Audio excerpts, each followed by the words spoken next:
تقریباً 8 سال کے بعد کیلیفورنیا آگ لگنے کا موسم شروع ہونے سے کچھ دیر پہلے ہی اس صدی کی بدترین خشک سالی سے باہر نکل پایا۔ ماہرین کا کہنا ہے کہ موسمی تبدیلی کی وجہ سے درجہ حرارت بڑھ جاتے ہیں، جس کی وجہ سے نباتات خشک ہو جاتے ہیں جو آگ لگنے کی صورت میں ایندھن کا کام کرتے ہیں۔ لینسٹ کاؤنٹ ڈاؤن رپورٹ کے ڈائریکٹر ڈاکٹر واٹس کہتے ہیں یہ ایک مثال ہے کہ کیسے گرم کرۂ ارض صحت عامہ پر اثر انداز ہوگا۔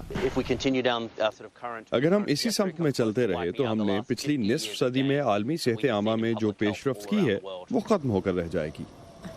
رپورٹ مرتب کرنے والے ادارے لینسٹ کاؤنٹ ڈاؤن کے مطابق آج جو بچہ پیدا ہوتا ہے اسے اپنی 71ویں سالگرہ پر زمین کا درجہ حرارت 4 ڈگری زیادہ گرم ملے گا۔ یہ ماحولیاتی تبدیلی کا اثر ہی ہے کہ حشرات اور کیڑے مکوڑوں سے انسانوں میں پھیلنے والے انفیکشنز جیسے ملیریا، ڈینگی اور وبریو جیسی بیماریاں پھیل رہی ہیں، اور اس سے سب سے زیادہ متاثر 5 سال سے کم عمر کے بچے ہو رہے ہیں۔ ڈاکٹر واٹس کا کہنا ہے کہ جیسے جیسے درجہ حرارت میں اضافہ ہو رہا ہے، ناپسندیدہ بیماریوں والے حشرات جیسے ایشین ٹائیگر نامی مچھر زیادہ پھل پھول رہے ہیں۔ یہ ترکی سے اوپر یورپ سے گزرتا ہوا آ رہا ہے، اور ٹائیگر مچھر ڈینگی، یلو فیور اپنے ساتھ لاتا ہے۔ اگر آپ جنوبی امریکہ میں ہوں تو یہ زیکا وائرس بھی ٹرانسمٹ کرتا ہے۔ سائنسدان عالمی حدت کے صحت عامہ پر مجموعی اور دور رس اثرات پر فکر مند ہیں۔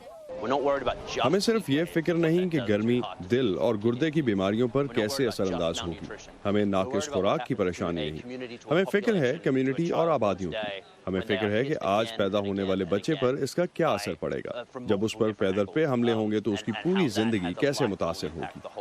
محققین کا کہنا ہے کہ ایسے خوفناک انجام سے نمٹنے کے لیے سیاسی بصیرت کی ضرورت ہے، اور وہ زور دے رہے ہیں کہ اگلے ماہ اقوام متحدہ کی موسمیاتی کانفرنس میں صحت عامہ پر عالمی حدت کے اثرات پر توجہ دی جائے۔ ارا شربسادی کے ساتھ صبا شاہ خان، وائس آف امریکہ۔